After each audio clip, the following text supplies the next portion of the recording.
Coach, please. Kim, I saw you had signs up emphasizing rebounding. What went into that decision to kind of, I guess, emphasize that to the team? I think it's really important in March that you have to rebound. You got to rebound, you got to hit foul shots. And so that's just something we've been talking about. It was a major key in our last game against Texas. Any difference in the emphasis of rebounding during the season compared to the postseason? Any differences with it? No, not really. I just hope our players take it a little more serious. Were the signs that kind of, do you feel like they're a better visual learner? The reminders kind of help them, stick in their mind? We're just trying to make things a little different for postseason. I think it's a new season, and sometimes it can get monotonous. It can get kind of routine, and you're still in the same building, and you're still wearing the same practice gear. So just trying to make it a little bit different for them, just because it's such a long year. You said last week before you went up, everything, you liked what the energy and what you felt on the practice floor. Do you like the carryover you've seen of that since this past week? We only had one day. We were okay yesterday. We were a little tired, a little sluggish. So we actually kind of just chopped practice down after seeing what they looked like. So hopefully today is better.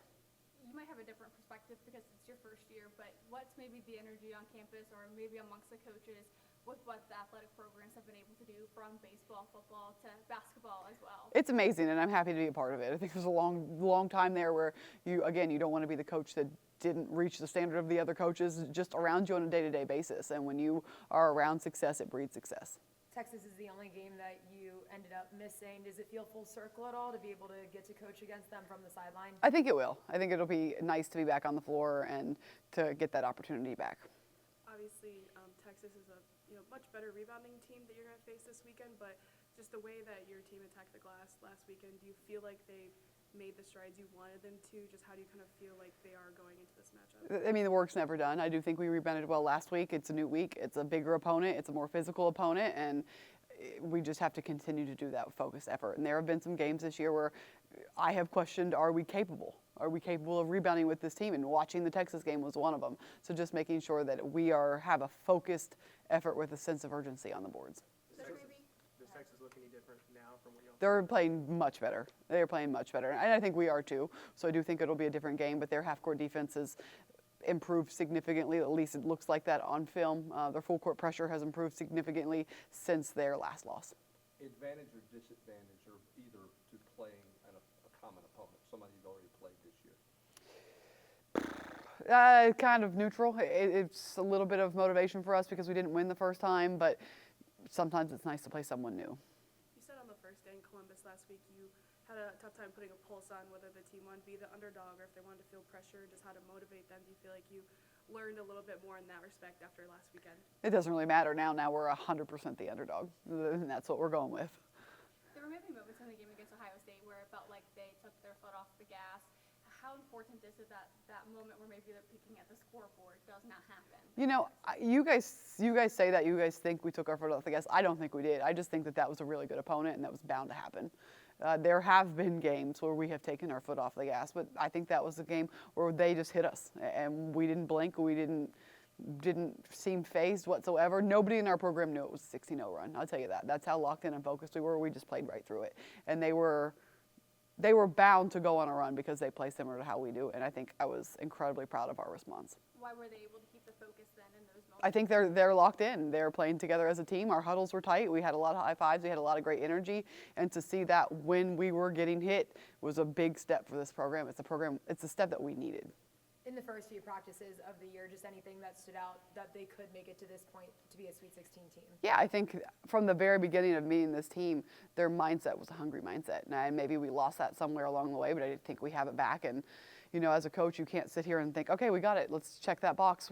Let's pat ourselves on the back. We have to continue to motivate. We have to continue to stay locked in. We have to continue to play the underdog card and play as hard as we can in our next game. How has the way that you motivate them changed throughout the season? I don't necessarily know that it has. I think that towards the back half of our regular season play, maybe we lost our motivation a little bit, and something that I'll have to dig in and do a deep dive when I evaluate the season once it's over about kind of where we went wrong there. But I think the energy and effort level of practice is substantially different than it was 3 weeks ago. I know last year you would have liked to make a deeper run than you did, but coaching players that have NCAA tournament experience already, does that kind of change how you've approached this tournament run? Yeah, I think so. I think when you're at a mid-major, your ceiling is your ceiling, and it's usually you're going to get waxed in the first round. And so it's really nice to be a part of a program that, your ceiling is a lot higher than that. What do you feel like it says about the team that maybe they did lose that competitive edge towards the end of the season, but they got it back and they, decided this isn't how the season is going to end and decided to make a run this season? I think it's really rare. I think it's really rare this day and age that you have a team that doesn't just check out and say, well, I'm moving on to the next thing. Or if you don't have a coaching staff that moves on and says, I'm moving on to the next class of kids, let's just go ahead and start recruiting. I think it says a lot about the resiliency of this program, coaching from our assistant coaches to our players, that they cared enough about each other to just check back in and fix it, as opposed to say, oh, well, we failed. And they figured it out. And I thought we looked really good our last two games. I'm happy we're going to the Sweet 16. I'm proud of that, but I'm more proud of the way we looked on the floor. I'm incredibly proud of the way we looked on the floor our last two games. And despite what happens in our next game, I hope that those last two games can be something that we remember as a group of how hard we played and how we played together. Obviously, work isn't done, but is that the kind of team you envision them being in March? Is that kind of like the potential you saw in them the way they played last game? Yeah, that's the way they have to be in March. If we want a long March, that's the way they got to be. Was there a moment you felt that switch flip? You said you felt them check back in. Do you feel like that was one moment, or just kind of? No, it was prolonged during our 13 days of practice that we had, and we worked on it, and we got it back, and when they hit the road, they were incredibly focused, and our shoot-arounds were phenomenal. Our energy in practice was great, and so it just was a build-up. And we were ready to play. And when you sit on 13 days of practice in this program, the way we practice, how hard we practice, how long we practice, they were chomping at the bit to play someone else. What is the biggest thing that you pull from your experience at the Division II level at this point of the year to be able to help you through a deep tournament run? I think the biggest thing is excitement and energy. That's really all that can carry you through. The teams that are excited and the teams that have juice and the teams that are having fun.